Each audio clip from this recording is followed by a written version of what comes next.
नमस्कार, आप देख रहे सच का साथी लाइव टीवी न्यूज। मैं हूं आपके साथ काजल पाल। चलिए रुक करते आज की विशेष और बड़ी खबर की तरफ। आपको बता दें, 3 साल में 3 शादियां, थाने पहुंची 2 बीबियां।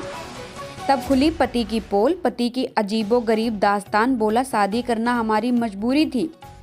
पहली पत्नी खुशबू का दावा है कि उसके पति पिंटू बरनवाल ने अब सरण जिले की लड़की से तीसरी शादी कर ली है। उससे एक बच्चा भी है और बताया कि 3 साल में 3 शादियां की, 2 बीवियों से 2 बच्चे, 3 पत्नियां एक दूसरे से अनजान हैं। जब मामला खुला तो 2 बीवियां थाने पहुंच गई। बिना तलाक शादी, दहेज के लिए उत्पीड़न, जबरन संबंध बनाने जैसे गंभीर आरोप लगाए। मामले ने तूल पकड़ा तो बिहार पुलिस ने आखिरकार गोपालगंज के रहने वाले आरोपी पिंटू बरनवाल को गिरफ्तार कर लिया। गिरफ्त में आने के बाद उसने 3 शादियों की जो वजह बताई, उसको सुनकर आप भी गुस्सा आ जाएंगे। उसका कहना है कि वह एक औरत में जो खूबी ढूंढता है वह उसे नहीं मिली तो नई नई शादी करता रहा। बिहार के गोपालगंज का मामला मीरगंज थाना क्षेत्र के गौरीपुर समाइल गांव का है। सिवान के गोरिया कोठी की रहने वाली 24 वर्षीय युवती गुड़िया कुंवारी के मुताबिक गोपालगंज के मीरगंज निवासी पिंटू बरनवाल ने उनकी शादी 1 साल पहले अप्रैल 2024 में हुई थी। पिंटू के पिता वशिष्ठ बरनवाल की मौत हो चुकी है। गुड़िया का कहना है कि शादी के वक्त उन्हें नहीं पता था पिंटू की पहले भी शादी हो चुकी थी।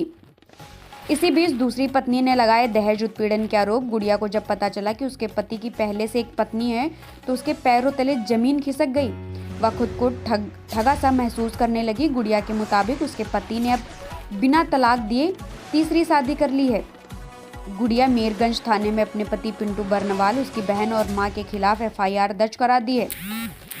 दूसरी शादी और दहेज उत्पीड़न जैसे आरोप लगाए। गुड़िया का आरोप है कि मुकदमा पंजीकृत होने के बावजूद भी पुलिस ने पिंटू और उसकी मां बहन को गिरफ्तार नहीं किया है। पहली पत्नी का भी आरोप है कि दहेज के लिए आए दिन टॉर्चर करता था पिंटू बरनवाल। इसी बीच पहली पत्नी खुशबू कुंवारी उर्फ अमृता ने भी आरोप लगाया है कि उसकी शादी हिंदू रीति रिवाज से 2022 में हुई थी। तब उसके पति ने 20 ग्राम सोना, कई तोला चांदी और 3 लाख रुपए गिफ्ट दिए थे। उसके बावजूद उसका पति पिंटू बरनवाल दहेज में 5 लाख रुपए और कार के लिए उसको टॉर्चर करने लगा और आए दिन लालची पिंटू बरनवाल की डिमांड बढ़ती गई। हालांकि पुलिस ने मुकदमा पंजीकृत कर लिया है और जांच में जुट गई है। उधर दोनों पत्नियों में नोक-झोंक मची हुई है। ऐसी ही ताज़ा तरीन खबरों के लिए जुड़े रहें आप हमारे साथ और देखते रहें हमारा सच का साथी लाइव टीवी न्यूज और बने रहें गौतम सिंह चौहान के साथ। 2022 में मैं उनके यहाँ गौरव सम्मेलन गई। उसके बाद हमको मारपीट करके मैं वहाँ पर गई।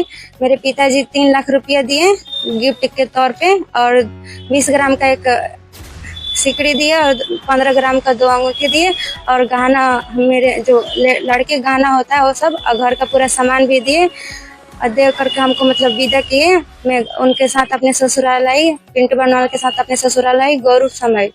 उसके बाद मैं वहाँ पर रही। वो हमको बहुत टॉर्चर करता था, मारता था, पीटता था। एक दिन मार पीट करके हमको घर से निकाल दिया। उसके बाद मैं अपने मायके आ गई। उसके बाद हमको नहीं पता चला, उनसे कोई मतलब संपर्क नहीं हुआ। बाद में पता चला 18/4/2024 में पता चला कि दूसरी लड़की से शादी कर लिया है, जबकि मेरे से बिना डिवोर्स किए हुए दूसरा भी शादी कर लिया है। और उसके बाद भी वो दूसरा भी शादी करके तीसरा भी शादी कर चुका है। जबकि दूसरी बीवी है, पत्नी है उनका 10 मंथ की एक छोटी बेबी है और तीसरी बीवी जो है वो भी 1 मंथ की छोटी बेबी है। ये बताइए कि आपके पति का घर कहाँ है? गौरव समय, पेवली बाजार, मीरगंज थाना। आप जब आपको पता चला तो मतलब शादी कर चुका था आपके पति जी? तो क्या आपको डाइवोर्स नहीं दिया और शादी कर दिया? हाँ, डाइवोर्स रहते थे जी सर। तो आपको कैसे पता चला कि दूसरी शादी कर लिया? बाद में गांव से पता चला कि वो दूसरा शादी भी कर लिया है। तो इसके लिए क्या कहें, आप शिकायत की थी? जी सर, की थी। मैं मीरगंज थाना में केस की। वो लोग पकड़े गए, उसकी माँ, उसकी बहन और उसके भाई, तीनों लोग पकड़े गए, फिर छोड़ देते हैं लोग। तो क्या पुलिस छोड़ दी? हाँ। आवेदन दी थी थाना में? हाँ, केस की हूँ सर। केस की है? हाँ। तो केस चल रहा? जी सर, केस चल रहा है। जी सर, केस चल रहा है? जी सर। तो फिर आप ये बता रहे हैं कि शादी जो है मेरे से किया, मैं मायके थी जी सर। उसके बाद से फिर जो है दूसरी शादी कर लिया तो मुझे पता चला। जी सर। आज अभी पता चल रहा है, आप बता रही है कि तीसरा भी शादी कर जी लिया सर। है। तो दूसरी पत्नी कहाँ रहती है? दूसरी पत्नी वो भी अपने मायके रहती है, उसको भी मारपीट कर घर से निकाल दिया था सर। तो मारने पीटने की वजह क्या था? सर दहेज के लिए हमेशा हमको, मतलब मेरे पिताजी मतलब बेरोजगार हैं, हम लोग 5 बहन है, एक भाई है छोटा सा।